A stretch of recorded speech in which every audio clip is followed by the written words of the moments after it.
నమస్తే, నేను రాజేశ్వరి. మీకు నేను చూపించిన కదా పెరుగు మిగిలింది అంతా వేసుకున్నాను అనేసి. ఇది మొత్తం పులిసిపోయింది, ఇక్కడ దాకా వచ్చింది.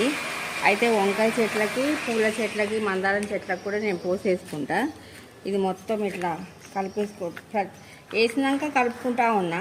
మంచిగా ఇదైపోయింది. ఇంకా దీంట్లో చేస్తే మనము పచ్చడికాయలు పేస్ట్ వేసి చేసుకోవచ్చు. కాకపోతే ఇట్లా వేసేస్తాం ఇట్లా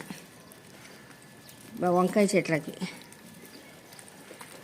కొంచెం పురుగున్నా ఏమున్నా జర మంచిగా అవుతుంది. పచ్చడికాయలు వేస్తే ఇంకా బాగుంటుంది. కానీ ఇక్కడ వంకాయ చెట్టు ఉంది, ఇక అల్లేసుకోవడమే. ఎందుకంటే దీన్ని స్ప్రే చేయలేము. స్ప్రే చేస్తే మనకి ఇలా మా పెరుగుంది కదా కింద, అందుకని అట్లా మామూలుగా అన్నిటికీ ఇది దొరుకుతుంది. ఇది కాకరకాయ చెట్టు ఉంది, పొప్పాయి చెట్టు ఉంది, పసుపు చెట్టు కూడా మొలిచింది నా దగ్గర. కొన్ని పచ్చడికాయల చెట్టుకు కూడా పోసేస్తా.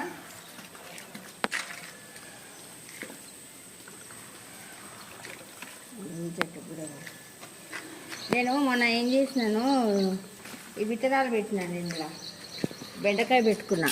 ఇంకా 1, 2, 3, 4 వచ్చినాయి.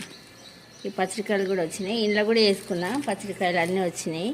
వీటికి గ్రో బ్యాగులు లేవు. గ్రో బ్యాగులు కొనుక్కొని పెట్టుకుంటా. ఇందులో ఎర్ర తోటకూర మొలిసింది. నేను మొన్న నాటేసుకున్నాను కదా, డ్రాగన్వి ఎక్స్ట్రా వచ్చినాయి.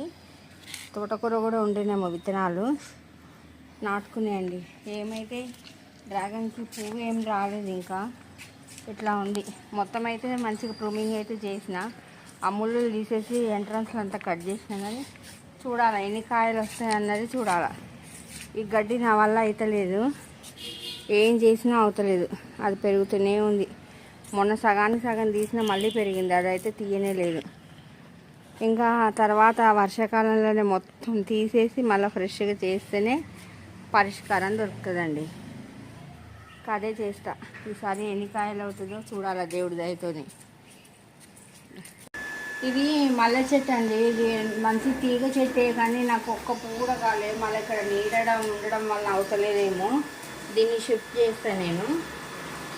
లేకపోతే పోయినసారి వాళ్ళ కన్స్ట్రక్షన్ వలన నా చెట్లు చాలా పాడైపోయినాయండి. వాళ్ళ ఇది గ్రో బ్యాగ్లా నేను పెట్టుకుంటే దీనికి కూడా ఎన్ని పువ్వులు అవుతాయి, కానీ ఒక్క పువ్వు లేదు. కాకపోతే చెట్టు బతికింది. ఇట్లా చిగురు వస్తుంది అంతే. నా వీడియో నచ్చితే లైక్ చేయండి, షేర్ చేయండి, సబ్స్క్రైబ్ కూడా చేసుకోండి. ఓం శ్రీ మాత్రే నమః. ఇంకో ఇట్లా వాళ్ళది అయిపోయింది. ఇంకా కొంచెం వర్క్ ఉందండి. అది నేను షిఫ్ట్ చేసేస్తాను.